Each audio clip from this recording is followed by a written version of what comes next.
Amém? Pastor Adélio. A paz do Senhor, amado igreja. Amém. Oremos. Pai Santo que está no céu, graças te damos por esse dia, por tudo que tu tens realizado até este momento. Agora te pedimos, Senhor, mais uma vez fala conosco nesse dia. Usa teu servo, teu filho, que tu trouxe aqui para ministrar a tua palavra aos nossos corações, Senhor. Estamos prontos para ouvir a tua voz. Fala através do teu servo. Usa-o para a tua glória, para o teu louvor. Nós estamos ansiosos para ouvir a tua palavra. Em nome de Jesus. Amém. Pastor César Moisés, é um prazer. Sua casa é sua. Amém. Amém. Obrigado, pastor Danilo. A paz do Senhor Jesus. Amém. Abra sua Bíblia na primeira epístola do apóstolo Paulo aos Tessalonicenses, capítulo 5. Primeira epístola do apóstolo Paulo aos Tessalonicenses, capítulo 5.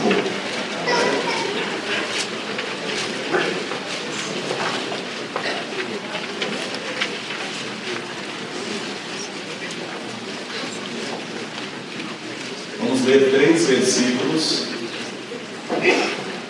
que inicialmente vai servir para a condução da nossa meditação nessa noite, que é a segunda noite já dessa escola, né?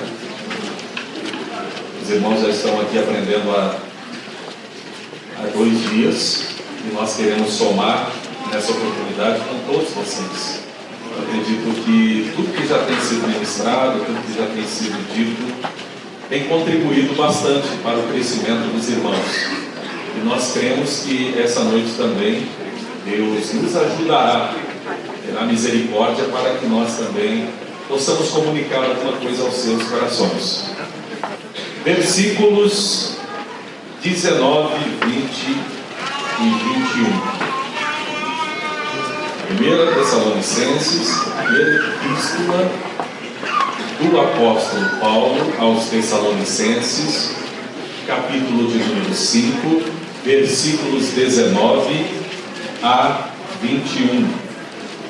3 pequeninos versículos que são substanciais para o nosso aprendizado no pentecostalismo, no que diz respeito à nossa fé de expressão pentecostal. Os irmãos encontraram? Não extingais o Espírito, não desprezeis as profecias, examinai tudo, retende o bem. Podeis assentar? Muito obrigado. Quero agradecer de coração à igreja pela oportunidade que me foi confiada através do pastor Adalino, homem de Deus que nós conhecemos hoje. Não o conhecia pessoalmente, já tinha ouvido falar do ministério aqui do Pará. O missionário Arno foi quem fez o contato conosco, e então nós estamos aqui pela graça de Deus e agradecidos por participar dessa 24ª Escola Bíblica de Obreiros e Obreiras, não é? A igreja está bastante receptiva. Eu estive na parte da manhã, estive ouvindo o pastor Sinésio, não pude estar na parte da tarde ouvindo meu amigo pastor Roberto Santos, mas eu acredito que tenha também sido bênção de Deus para a vida dos irmãos, porque é um grande ensinador da palavra do Senhor também, nosso amigo. E agora nós queremos meditar um pouquinho sobre esse assunto, né? O assunto pentecostalismo. Nós somos pentecostais, somos assembleanos, cremos no batismo no Espírito Santo com a evidência inicial de falar em línguas estranhas.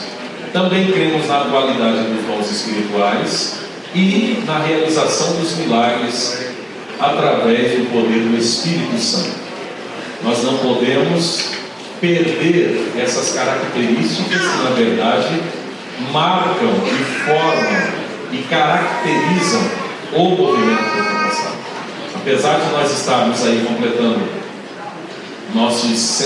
termos completado 108 anos, né, de caminhada no Brasil, a Assembleia de Deus não pode perder essa característica. A despeito de hoje termos um grupo muito grande, um contingente muito grande de irmãos e irmãs que são provenientes de outras classes sociais hoje, não é? Não somos apenas das classes sociais mais carentes, como éramos no início do nosso movimento no país, o que não significa nenhuma espécie de demérito, pelo contrário. Nós crescemos entre as classes populares, continuamos entre as classes populares, mas também fomos adquirindo espaço entre outras classes sociais que foram sendo alcançadas pelo Evangelho do Senhor Jesus Cristo na perspectiva pentecostal. É preciso que se diga isso. Nós vemos um crescente movimento hoje em dia de desvalorização da nossa fé pentecostal. Lamentavelmente, por conta de alguns excessos, a gente percebe que o pêndulo tem sido demasiadamente pendido para um determinado lado, o lado da desvalorização da fé pentecostal, por conta justamente de alguns abusos, de algumas meninices, de algumas manipulações inescrupulosas que acontecem via púlpito, através de um ou outro pregador aqui e acolá, que abusa da fé, e abusa da simplicidade que há nos nossos irmãos. Porém, existe um ditado muito simples e antigo que diz que nós devemos ter muito cuidado para não jogarmos o bebê juntamente com a água do banho, com a água da banheira. Então, o que é que nós precisamos fazer hoje em dia? Nós precisamos refletir acerca daquilo que temos feito, daquilo que temos nos tornado, daquilo que caracteriza a nossa caminhada até aqui, do nosso crescimento em todas as áreas, não somente na área social, mas também na área teológica, na área da reflexão bíblica, para que nós possamos verificar se, juntamente com essa evolução que nós temos em determinadas áreas, nós não estamos perdendo as nossas credenciais pentecostais, não estamos perdendo as nossas características e não estamos nos tornando uma outra coisa que na verdade nós não somos. E não precisamos fazer isso. Aliás, não devemos fazer isso. Nós recebemos um legado, nós recebemos dos nossos antepassados, dos nossos pioneiros, dos nossos pais na fé, um legado muito importante. E a gente precisa preservar isso. É necessário se preservar isso. Então eu quero parabenizar a coordenação da escola pela escolha desse tema. É um tema hoje que está na pauta, está na ordem do dia das discussões teológicas em todo o país. O pentecostalismo, que era na verdade uma expressão mais nova da fé, um grupo que, por assim dizer, do ponto de vista sociológico, é mais novo a abordar dentro do cristianismo, acabou se tornando hoje, pela pujança, pelo tamanho, pelo gigantismo, a quantidade de pessoas, se tornou visível, chamou a atenção. E então, é normal, é notório que, acontecendo isso, algumas pessoas comecem a se incomodar. Algumas pessoas comecem a ficar incomodadas com esse crescimento, com essa presença tão forte em meio à sociedade. Então, a massa pentecostal, contingente pentecostal, a quantidade de pentecostais é muito grande, mas não só isso.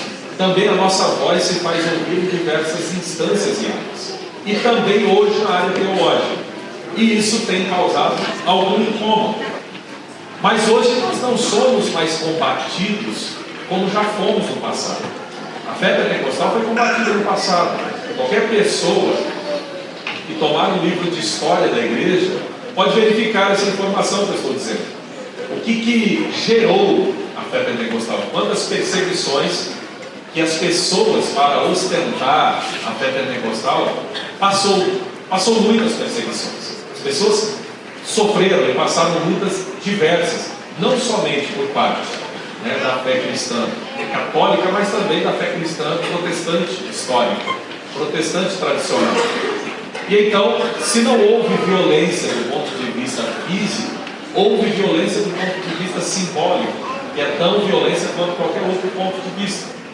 Então nós somos perseguidos, não éramos considerados cristãos, não éramos considerados pessoas normais, éramos considerados pessoas loucas, histéricas, que tinham comportamentos não condizentes com comportamento de normalidade. E eu fico ouvindo essas coisas, né? E parece que as pessoas esqueceram disso. Então, qual é o método adotado hoje em dia para nos descaracterizar? Primeiro que tentaram, via perseguição, desqualificação, né, esse tipo de coisa, fazer com que nós arrefecêssemos esse ardor missionário, esse ardor evangelístico, esse poder do Espírito Santo que nós temos. Primeiro tentaram arrefecer isso de forma violenta, né? Criticando e dizendo coisa, anatematizando, dizendo uma série de coisas. Mas a gente percebe que de alguns anos para cá houve uma mudança muito grande na forma de se fazer isso. É a mudança via intelectualidade. Então, expoentes que não creem no que nós cremos, creem na Bíblia Sagrada, são pessoas que servem ao Senhor Jesus Cristo, servem a Deus, porém não tem a característica fundamental que nos distingue, que é a crença na atualidade dos dons espirituais, do batismo do Espírito Santo com evidência de falar em línguas e a atuação miraculosa do Senhor Jesus Cristo no nosso meio. Mas não creem nisso. E por não crerem nisso, né, eles têm sistematicamente trazido ensinamentos que vão minando essa nossa crença, vão nos tornando cada vez mais formais, cada vez mais pesada a palavra, mas ela cabe. Cada vez mais incrédulos nessas atuações espirituais. E por que isso acontece? Unido ao fato de nós termos melhorado de vida, antigamente as pessoas não tinham plano de saúde, carentes. Então estavam doentes, o que faziam? Vamos orar. E Jesus? Orar. Então hoje, a gente tem mais condição, a ascensão social promoveu o fato de a gente ter acesso, né, à medicina de ponta, a especialistas, que não é errado. Deus também deu conhecimento aos homens, deu condição aos homens para estudar, para aperfeiçoar, para fazer isso. Nós aceitamos. Porém, a gente vai, unido a isso, a gente vai achando assim, mas acho que não precisa ter esse movimento, acho que não precisa ter esse barulho, acho que não precisa ter esse negócio. Os irmãos estão percebendo que o negócio está pendendo para um outro extremo. Existem os manipuladores, pregadores sem compromisso, pessoas que querem manipular e manipulam auditórios com técnicas de persuasão, com técnicas retóricas, com também programação neurolinguística, com diversas coisas que as pessoas utilizam para criar uma certa ambiência artificial e disso obter suas vantagens. Agora veja só, meus irmãos, o fato de ter pessoas que fazem isso, não justifica nós abrirmos mão da nossa característica, nós abrimos mão da crença na qualidade dos dons, nós abrimos mão de tudo isso somente porque nós nos decepcionamos ao descobrir que existem pessoas que manipulam auditórios. Não é desculpa para nós agora nos tornarmos alguma coisa que nós não somos. Quando Daniel Berg e Gunnar Wing chegaram ao Brasil, já existia igreja evangélica aqui há muitos anos. Muitos anos. Então Daniel Berg e Gunnar Wing não vieram ao Brasil fundar a Assembleia de Deus. Não foi isso que eles vieram fazer. Eles vieram pregar o Evangelho todo. Porque o Evangelho todo significa cura divina, libertação espiritual, batismo no Espírito Santo, porque Jesus Cristo prometeu faria isso. Encher as pessoas do seu Espírito para que elas cumpram aquilo que Ele deixou para elas cumprir. Então tudo isso faz parte do Evangelho na sua completude. Isso faz parte do Evangelho. Só que essa parte não era pregada. Por quê? Porque não é crida. em igrejas com a tradição não pentecostal. Elas não creem. Nós respeitamos a fé dessas igrejas, nós respeitamos esses irmãos, mas nós somos pentecostais. Nós somos pentecostais. Nós não podemos deixar de ser pentecostais, porque pessoas abusam da boa fé pentecostal para fazer manipulação. Há um outro método, há uma outra forma de se fazer. A gente não deve franquear os cultos a essas pessoas. A gente não deve convidar essas pessoas para falar entre nós. A gente não deve dar margem para essas pessoas entre nós. É só isso. Mas não agora nos descaracterizarmos, tirarmos as nossas características só por causa disso. E eu vejo fundamento bíblico para dizer o que estou dizendo. Não somente fundamento histórico, mas fundamento bíblico. Foi justamente o que eu fiz agora com vocês aqui. Dá uma olhadinha aí no texto que nós vemos. Eu não sei se os irmãos sabem, mas eu creio que, como estudiosos da Bíblia Sagrada, os irmãos sabem disso. A primeira epístola aos Tessalonicenses, na verdade, é o primeiro documento do Novo Testamento. É o texto mais antigo produzido no Novo Testamento. E alguém poderia pensar, mas não é Mateus? Não. Mateus, no arranjo canônico, está como o primeiro texto do Novo Testamento. Porém, produção desse texto é posterior à primeira epístola aos Tessalonicenses, de autoria de Paulo. Então, é muito importante que nós entendamos o seguinte: grandes doutrinas estão ensinadas na primeira epístola de Paulo aos Tessalonicenses. Grandes doutrinas estão ensinadas aqui. E junto com essas doutrinas, nós encontramos esse texto bíblico que nós lemos. Esses 3 versículos que nós lemos. E é interessante pensar no seguinte: existem autores, existem especialistas no Novo Testamento que fazem uma distinção entre carta e epístola.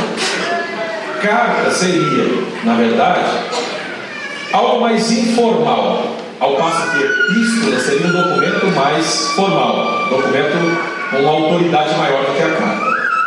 Existem divergências a respeito dessa discussão. Existem autores que discutem que elas têm a mesma autoridade. Por serem inspiradas pelo Espírito Santo, todas elas têm autoridade igual para nós. Nós entendemos isso, né? É uma distinção meramente do ponto de vista da classificação literária. Eu não sei, alguns autores concordam, outros discordam com esse posicionamento, mas o fato é que a primeira epístola aos Tessalonicenses ela é muito importante. Ela é uma epístola que traz grandes ensinamentos, e esses ensinamentos devem ser observados por todos aqueles que se dedicam a seguir a fé cristã. A fé cristã é caracterizada por determinadas doutrinas.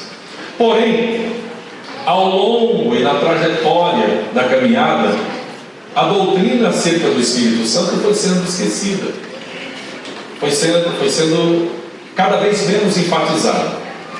E é por isso que o Espírito Santo de Deus, vez por outra, ele sopra na história, ele atua na história, que é para haver um reavivamento da fé, sob a perspectiva de que nós precisamos da ajuda indispensável do Espírito Santo de Deus ao nosso lado. Este é justamente o significado de Paráclito, aquele que está ao nosso lado, aquele que está para nos ajudar, o advogado, aquele que está conosco. É justamente este o sentido dessa expressão. Então o Senhor Jesus Cristo deixou o seu Espírito Santo para que ele pudesse nos auxiliar nessa caminhada. Não é possível fazer a obra de Deus apenas com dinheiro, apenas com intelectualidade e apenas com força política. Aliás, essas 3 coisas sem o poder do Espírito Santo não podem nada fazer. Agora, o poder do Espírito Santo pode fazer muito mais do que todas essas 3 coisas. E aliás, ele nem precisa dessas 3 coisas para fazer.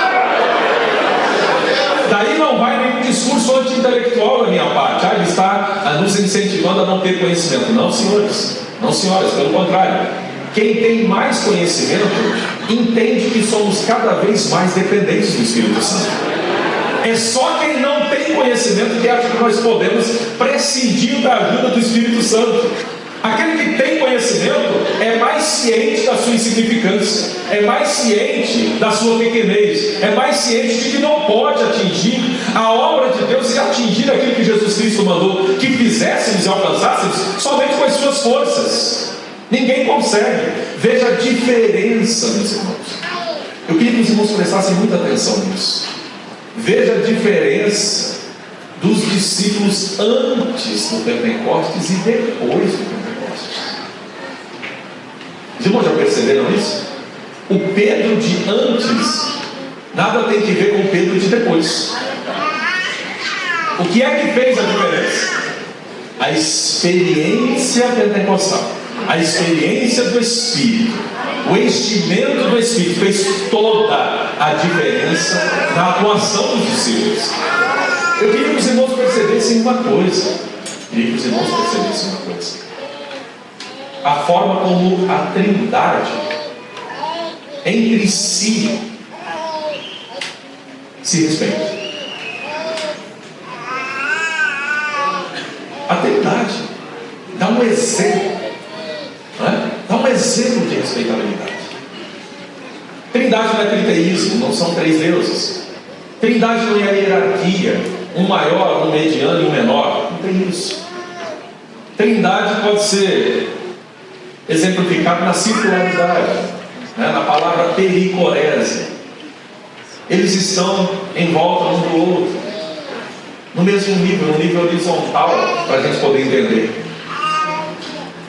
Então, o Senhor Jesus Cristo disse assim: perceba, Jesus é enviado por Deus, encarna-se, faz a sua obra, faz o seu trabalho, ressuscita. Os discípulos agora percebem que ele de fato é quem ele dizia ser, é quem os profetas também profetizaram, porque ele está vivo, ele não morreu. Ele morreu, mas ele está vivo, mais vivo do que antes, porque agora ele está com o corpo glorificado, porque agora ele está com um corpo que não mais sofre as intempéries, porque agora ele está com um corpo que passa através de paredes, que se teletransporta de um lugar para o outro com uma rapidez incrível. Ele está num corpo agora que se adapta na dimensão celestial e na dimensão terrena. Ele está num corpo agora que não mais sofre os cansaços e também as doenças e os problemas e as dificuldades que são comuns dos seres humanos. Então eles percebem que há uma diferença extremamente grande entre este Jesus e o Jesus que eles conheceram do ponto de vista físico. Mas mesmo assim, a gente percebe uma certa timidez ainda nos discípulos. Então o Senhor Jesus Cristo ordena-lhes: vamos fazer o seguinte, eu estou indo, mas eu vou enviar outro Consolador, vocês não vão ficar sozinhos. Fiquem em Jerusalém até que do alto vocês serão revestidos de poder.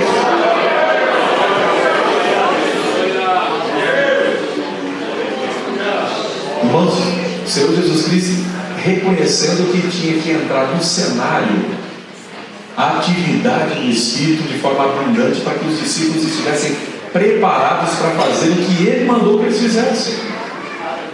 Jesus reconhecendo assim: eu fiz o meu papel, agora é a vez dele, é a vez do Paráclito fazer o papel dele. Então o Senhor Jesus Cristo mostra uma respeitabilidade incrível pelo Espírito Santo, mas ao longo da história da igreja o Espírito Santo vem sendo negligenciado no estudo bíblico, no estudo doutrinário, no estudo teológico. Pouquíssimas teologias sistemáticas antigas têm alguma coisa sobre o Espírito Santo. A doutrina do Espírito Santo, a paracletologia, ou o estudo sobre a atuação do Espírito Santo, a pneumatologia. Então veja só, pouquíssimas teologias sistemáticas abordam isso, até que o Senhor Deus, de vez em quando, Ele vai reavivando e vai mostrando sinais entre as pessoas, e aí Ele vai levantando um povo, que foi justamente o que acontece no início do século passado, do século XX, nos Estados Unidos. Mas eu gostaria de dizer o seguinte para os irmãos: na verdade, o Espírito Santo de Deus nunca deixou de atuar, e pessoas que falavam em línguas nunca deixaram de existir. E aí você pode pensar: mas por que a gente não lia sobre isso antes? Por que a gente não vê na história isso antes? Os irmãos vão descobrir que, na verdade, os historiadores que escreviam os livros de história do cristianismo ou história da igreja, todos eles eram cessacionistas. Eram pessoas que não criam na atualidade dos dons. Então, o que eles faziam quando identificavam grupos ou indivíduos que falavam em línguas estranhas e criam isso?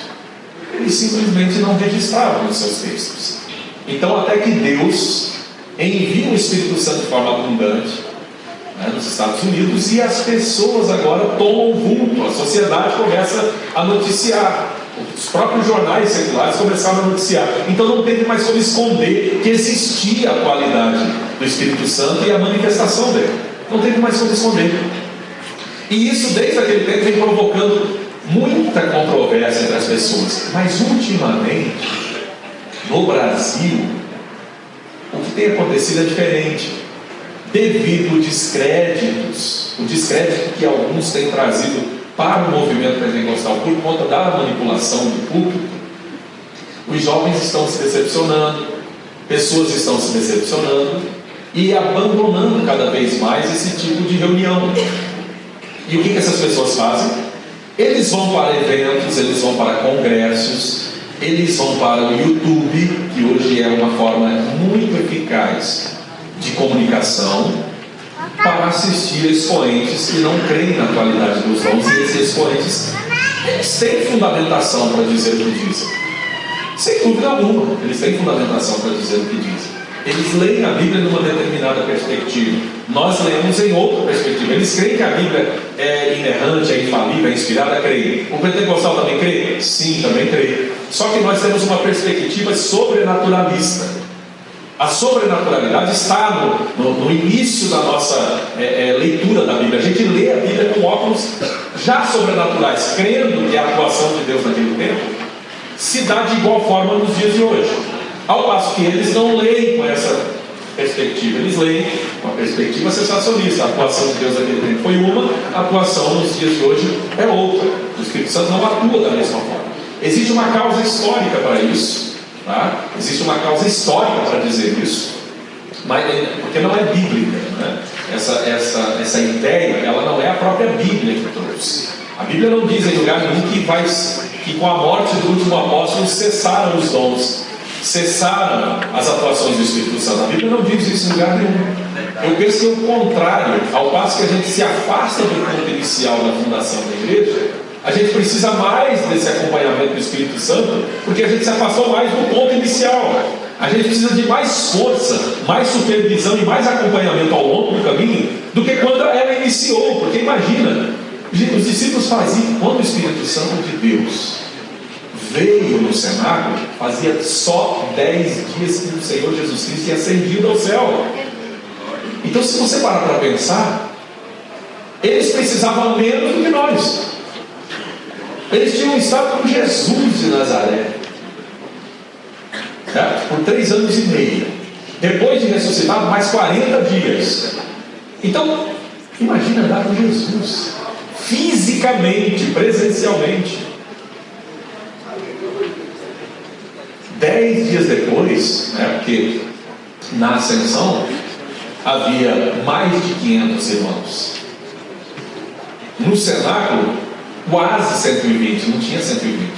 Então vamos colocar em números redondos: 380 haviam ido embora 10 dias depois. Agora imagina hoje o quanto nós não precisamos da atuação do Espírito Santo entre nós. E aí você poderia me dizer: mas a atuação do Espírito Santo é só quando existe barulho? Não, claro que não. A atuação do Espírito Santo é muito mais profunda. O barulho, na verdade, é só um pequeníssimo efeito da atuação do Espírito Santo. Mas nos caracteriza. Nós somos um povo barulhento. E sabe, eu gosto de ser pentecostal. Às vezes as pessoas me escutam assim e falam: rapaz, você é um pentecostal diferente. Ele sabe, não é? É bênção pura, o pentecostal verdadeiro, pastor. Isso é cura. Então, eu não tenho problema algum de estar em círculos intelectualizados com a minha fé pentecostal. Pelo contrário, eu sinto feliz que agora eles têm que me aturar lá num lugarzinho com eles, porque às vezes eles execravam a gente, e agora de repente eles, poxa, esse cara é pentecostal, a gente tem que ouvir o que ele sabe o que ele está dizendo. Eu não conheço nenhum que não sabe o que está dizendo. Quando o pentecostal, no início do nosso movimento aqui no Brasil, né, recebia o batismo do Espírito Santo e saía dizendo Jesus Cristo salva, ele não precisava ter cursado seminário para dizer isso. Era uma convicção na vida deles. Essa igreja cresceu, meus irmãos, com um trabalho de pessoas simples e anônimas, mas cheias do Espírito Santo de Deus. O conhecimento não concorre com o fervor espiritual. Não pode concorrer. Não pode concorrer. Por isso que Paulo vai dizer isso aos Tessalonicenses. Esse texto que nós lemos diz exatamente isso. Não extinguais ou não apagueis o Espírito. O texto que nós lemos aí, porque tem tanta doutrina na Epístola aos Tessalonicenses, mas por que esse texto aqui não é trabalhado? Por que esse texto aqui não é pensado, não é refletido, não é privilegiado, não tem lugar destacado, não tem tratados teológicos sobre ele? Ele não é inspirado por Deus, pelo Espírito Santo? Não é palavra de Deus? Não está na Epístola de Paulo? E por que ele não é trabalhado? Você não vê se trabalhar esse texto. Paulo está dizendo claramente: não apagueis o Espírito. E aí nós ficamos a pensar, mas uma igreja tem condição de apagar o Espírito? Tem ou não? Não tem condição de apagar o Espírito Santo enquanto ser, enquanto divindade. Lógico que não. Mas tem possibilidade de apagar a sua vida, na sua atuação, na sua trajetória, na sua história. E é isso que pode acontecer quando nós pendemos para a meninice, porque banaliza e passa a tornar sem credibilidade a atuação do Espírito Santo, ou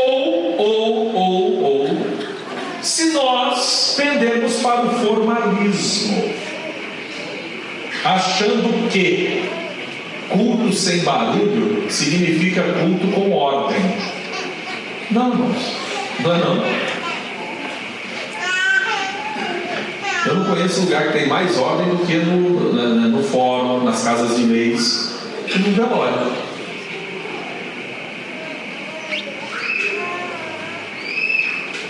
Vocês conhecem? Está todo mundo quietinho, está todo mundo em silêncio. Mas está cheio de gente que se odeia, está cheio de gente que puxa o tapete. Tem gente que não gostava nem de falecido, mas vai lá no dia do velório que tem filho. Então, ordem não significa. Silêncio não é sinônimo de ordem. Não é sinônimo de ordem. Racionalidade não é sinônimo de racionalismo. Racionalismo é a ideia de que tudo pode e deve ser resolvido à luz da razão. Racionalidade é fazer as coisas conscientemente. E o pentecostal não perde a consciência estando cheio do Espírito. Ao contrário, a sua consciência se expande. Por que os profetas viam o que viam? Porque eles expandiam a sua consciência a tal ponto pelo Espírito Santo que eles enxergavam que as pessoas comuns não enxergavam.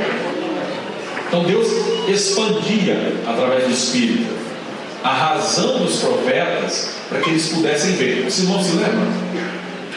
Os irmãos se lembram de Elias? Os irmãos se lembram de Eliseu? Os irmãos se lembram que Geazi estava com medo? E aí o que Eliseu falou? Vou pedir que Deus abra o seu olho só um pouquinho, a sua consciência vai se expandir só um pedacinho para você ver. Que Nós não estamos sozinhos. O pastor Roberto Santos é um homem culto. O Paul Tillich diz que quem está em êxtase, que é a questão pentecostal, ele transcendeu a razão. Não é que ele está irracional, ele está acima da razão. O Paul Tillich diz isso. E aí tem pastor, tem obreiro sensacionalista que diz que nós somos irracionais. Nós não somos irracionais. Nós estamos acima da racionalidade humana, no êxtase verdadeiro. Então o pentecostal não tem que ter vergonha de ser pentecostal. Pelo contrário, tem que ter orgulho de ser pentecostal.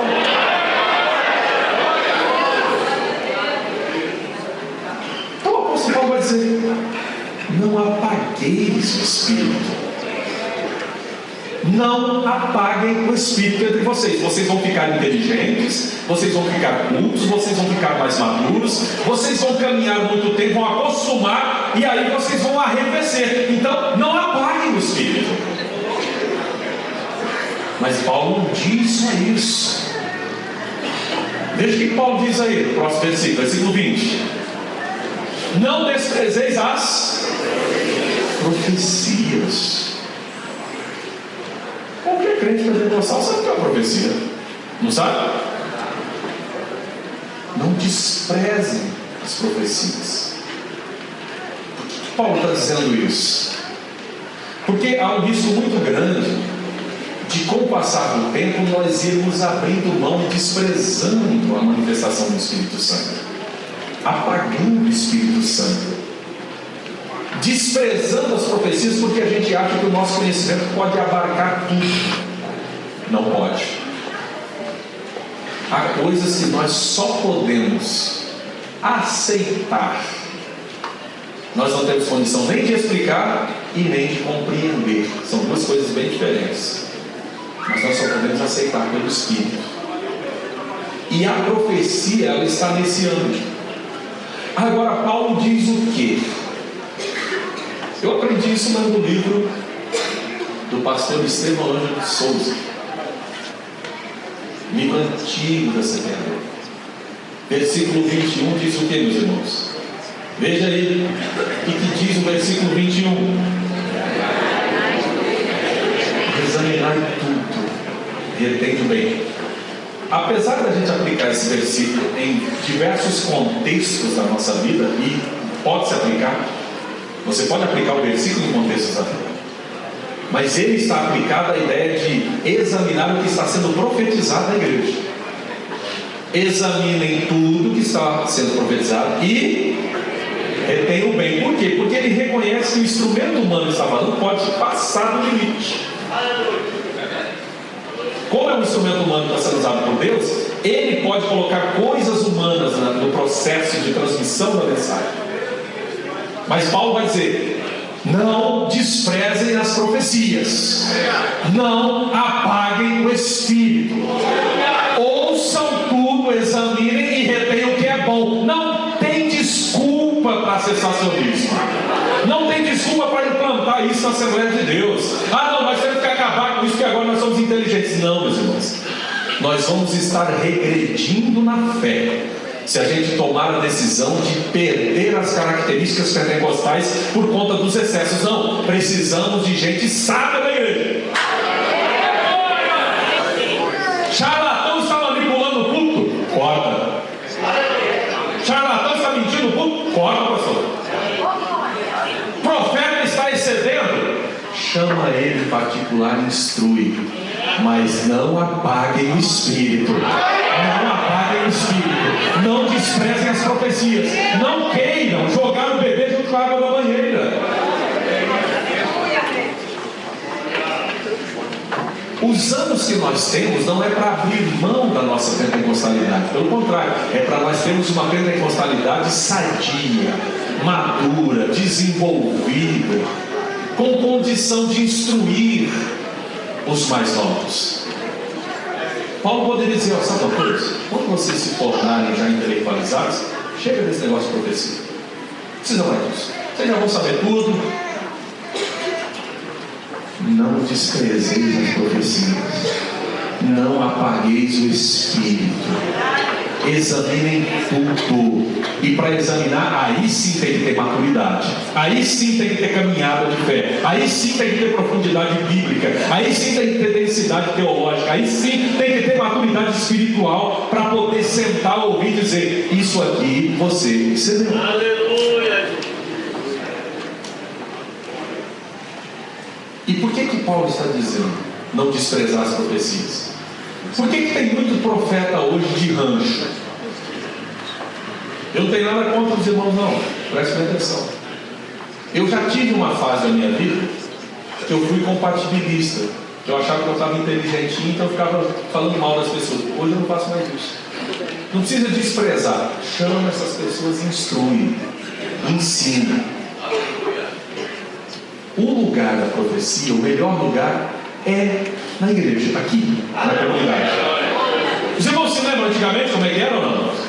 Nós estávamos num grupo aqui fervoroso, aquele Pentecostes, todo mundo pulando, todo mundo saltando. De repente alguém, e aí o que o dirigente aqui fazia? Não tem mais possível, tem.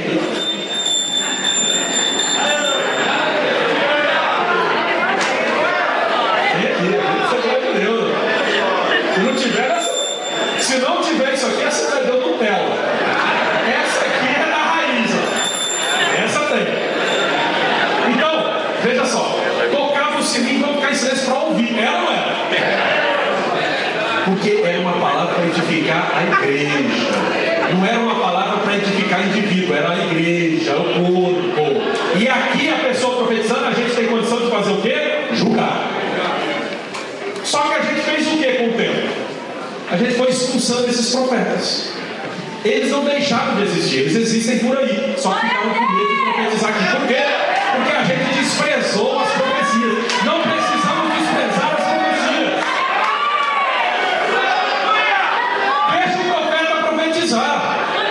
2 ou 3 profetizem, os outros julguem. Mas tem que ter gente madura para julgar. Agora está cheio de menino, está cheio de gente intelectualizada que não crê mais em Bíblia. O cara fica intelectualizado e passa a descrer no Pentecostes. Não precisamos fazer uma coisa, não anula a outra. Mateus 22 e 29. Errais por não conhecer as Escrituras e nem o poder de Deus. O conhecimento das Escrituras não se separa do conhecimento do poder de Deus.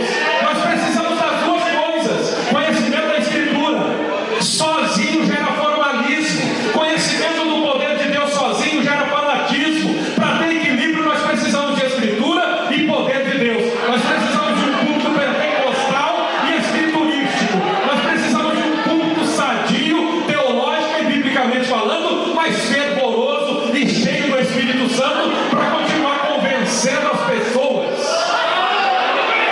É o Espírito que faz isso. Eu fico um pouco assustado assim hoje em dia de ver que esses meninos estão se perdendo. Esses meninos estão se perdendo porque eles ouvem tanto os nossos irmãos tradicionais que eles começam a dizer: não, mas eu acho que realmente esse negócio aí de línguas, esse negócio de profecia, eu acho que isso aí realmente não é bíblico. Eles estão sendo engolidos, meus irmãos. Engolidos, sabe por quê? Porque o nosso culto está assim, ou banalizado com gente que manipula, ou intelectualizado com gente que já é, o camarada já é cessacionista na Assembleia de Deus, ele não crê mais nada. Aí vem para o culto, você vê o cara citar 50 autores reformados. Ele não cita um autor pentecostal, ele não cita o William Mendes, ele não cita o Stanley Morton, ele não cita o Robert Mendes, ele não cita o Amos Yong, que agora é um coreano, norte-coreano muito bom, né, um norte-americano coreano. Não cita, você não vê ele citar. Você não vê ele citar o Roger Stronson, você não vê o camarada citar nenhum autor pentecostal, porque não conhece. Não é? Ou filósofo, o camarada vai citar filósofo. Não tem problema citar filósofo. Eu até acho interessante quando se cita filósofo, que até corrobora que a nossa fé tem um monte deles. Eu estou lendo um francês agora que é fantástico. Entendeu? Então assim, nós precisamos resgatar a dimensão do Espírito no pentecostalismo, mas com substância bíblica, com fundamentação escriturística, com base, sabendo que nós estamos falando, e a gente já tem maturidade suficiente para fazer esse exercício. A questão toda é quem está ocupando o nosso púlpito. Quem está ocupando o nosso púlpito? Meus irmãos, não vamos abrir mão.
Seja o Senhor Jesus Cristo, irmãos, deixemos o Espírito Santo falar.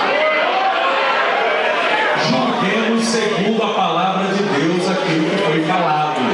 O que eu digo, o que o profeta profetiza, aquilo que foi falado, tudo tem que ser julgado à luz da Escritura.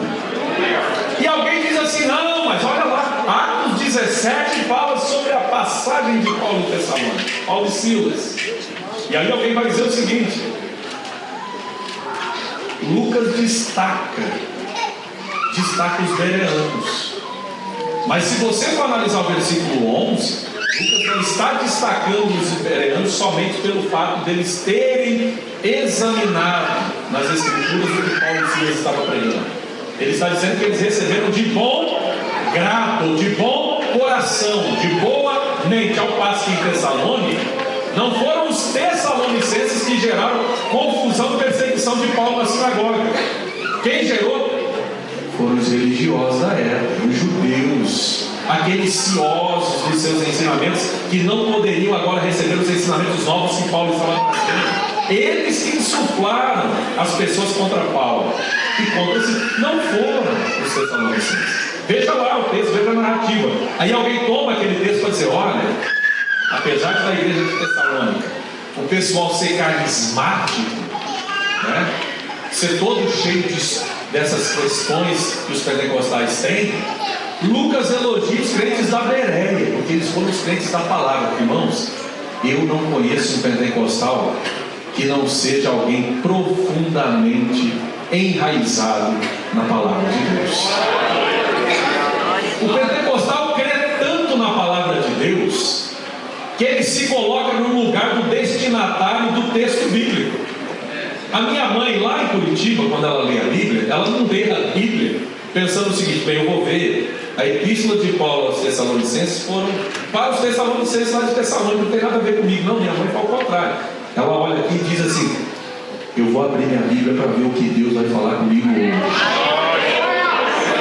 Ó, eu te pergunto, quem é que acredita mais em Bíblia do que uma pessoa dessa? Com a simplicidade dela, com a segunda série do primário dela. Ela abre a Bíblia e diz: deixa eu ver o que Deus vai falar comigo. E não é que ele fala mesmo? E não é que ele fala mesmo? Ela fala assim: meu filho, prepara Ivan, meu filho, eu estava aqui orando e pedindo que Deus falasse comigo. E aí eu fui abrir minha Bíblia e olha que Deus falou, meu filho, e lê para mim. E é certinho mesmo que ela tinha orado e pedido. Eu aqui sou metidinha inteligente e falo: mãe, destinatário não é senhora não, destinatário é fulano. Minha mãe não quer nem saber. Meu filho, Deus falou comigo. Eu não consigo ver alguém mais enraizado na palavra do que minha mãe, porque esses irmãos, essas irmãs que cresceram assim. Quem aqui já abriu a Bíblia para Deus falar com você na Bíblia? Levanta a mão. Pentecostal é assim. Esse povo é o povo da palavra. Esse povo é o povo do livro. Esse povo é o povo da fé. Esse povo é o povo do Espírito. Agora, a diferença é que a gente se aproxima da Bíblia tendo ela como boca de Deus. E o pessoal às vezes se aproxima da Bíblia tendo a Bíblia como um cadáver que eles vão dissecar. É um morto que a gente vai dissecar. E o crente pentecostal não, ele crê que é a boca de Deus falando com ele. Então esse crente pentecostal, ele crê mais do que ninguém que a Bíblia é a palavra de Deus. Ele tanto crê que quando ele tem uma experiência com Deus, o que ele faz? Ele diz assim: olha, bem que Jesus curava lá naquele tempo e agora continua curando. Bem que o Espírito Santo falava lá naquele tempo e continua falando. Ele não descreve a Bíblia, pelo contrário. Ele legitima a Bíblia cada vez mais a cada experiência que ele tem com o Espírito Santo. Aí tem alguém que diz assim: não, experiencialismo, ele tira a autoridade da Bíblia. Meu filho, você não sabe o que está dizendo. A experiência com Deus irriga a Bíblia, produz frutos, move pessoas, faz com que a pessoa olhe para o texto bíblico e diga: olha, isso aqui é verdade. Aleluia, Jesus. Isso aqui é real. Porque o Espírito Santo de Deus fez comigo também. Aleluia. Hoje mesmo eu ouvi pelo menos 2 testemunhos aí no pátio da igreja. Nós não podemos perder as nossas credenciais pentecostais. Não precisamos perder. Nós temos de ser profundamente bíblicos e cheios do Espírito Santo de Deus. Não precisamos abrir mão de uma coisa para ter outra. Pelo contrário, ao contrário, quanto mais cheios do Espírito, mais sede da palavra. Quanto mais sede da palavra, mais cheio do Espírito. E uma coisa vai fundamentando a outra, e uma coisa vai complementando a outra. E é por isso que a gente cresceu e se tornou o que nós nos tornamos. Eu leio tudo quanto é tipo de livro que vocês imaginarem. De filosofia, tá? A física, de coisa extremamente intangível a coisa plenamente concreta.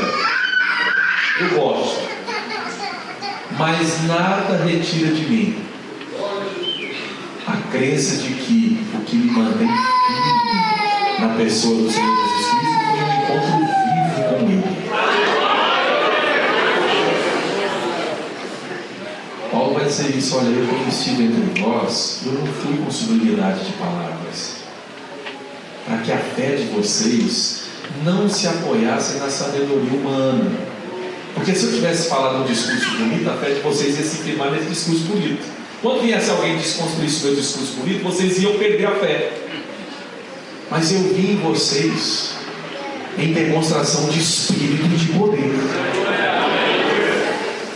Porque aí a fé de vocês vai estar fundamentada no Espírito Santo, na palavra, na experiência viva com Ele, que é isso que nos mantém, meus irmãos. Eu disse isso, alguém me convenceu: eu tenho que fazer um canal no YouTube. Eu comecei agora, bem simplesinho, bem fundo de quintal, bem maduro. E eu estava dizendo: o que mudou Paulo, na verdade? Paulo era um doutor da lei. O que mudou Paulo? Foi a conversão no caminho de Damasco. Aquilo ali fez Paulo mudar a forma de ler o Antigo Testamento, porque Paulo era doutor em Antigo Testamento. Só que Paulo perseguia aqueles que que seguiam a Jesus. Por quê? Porque ele entendia que a fé verdadeira era aquele que tinha. E ele descobre depois que ela está errada. O que convenceu Paulo não foi um discurso teórico, foi uma experiência direta com o Senhor Jesus. Então a experiência transforma a nossa maneira de olhar a realidade e de ler o texto bíblico. Eu gosto muito da ideia de que a experiência não transforma a realidade. As condições objetivas continuam as mesmas. São as condições subjetivas que mudam. A nossa forma de olhar a realidade ela se transforma completamente. Quando nos convertemos, quando somos cheios do Espírito Santo, a gente muda a forma de olhar a realidade. É ou não é? A gente olha de outra forma. É uma outra maneira de ser. Então que nós não percamos as nossas credenciais pentecostais. Infelizmente, eu não encontrei aqui na loja da CPAD uma obra que lancei em 2017, pentecostalista e pós-modernidade. Ela não vai estar aí à disposição dos irmãos. Oi? Ah, tem uma irmã aqui com um. Ok, eu vou estar assinando, com prazer. Mas eu não consegui aqui exemplares para colocar à disposição dos irmãos, somente outras obras nossas que estão aí. Mas essa obra, eu queria que os irmãos, quando pudessem adquirir, adquirissem. Tem também e-book, o pessoal que gosta de ler, né? Livro digital, tem lá na Amazon, tem na CPAD. Os irmãos escolhem onde querem adquirir, a plataforma que querem baixar, etc. É uma defesa robusta da nossa fé pentecostal. Tem incomodado algumas pessoas, mas também tem ajudado muitas outras. E eu parabenizo essa escola pela temática escolhida. Nós não produzimos experiência aqui. Experiência não é uma coisa artificial. Nós não estimulamos aqui. Esse é alguém não batizado. Jesus pode renovar nessa noite aquele que já não fala mais em línguas há muitos anos. Jesus pode começar a dar dons espirituais aqui nesse momento, porque é para edificação do corpo de Cristo. Jesus pode começar a realizar coisas maravilhosas no nosso meio, se nós nos colocarmos na sua presença e nos colocarmos à sua disposição. O poder do Espírito não é um poder residente para eu utilizar na hora que eu quero, não. O poder do Espírito é o poder para auxiliar, é o poder para edificar, é o poder para servir. Vamos levantar a nossa mão assim. Grande Deus, eterno Pai, nós estamos na tua augusta presença nesse momento, Senhor. Nós meditamos a tua palavra nesta noite, Senhor. Nós refletimos sobre a tua palavra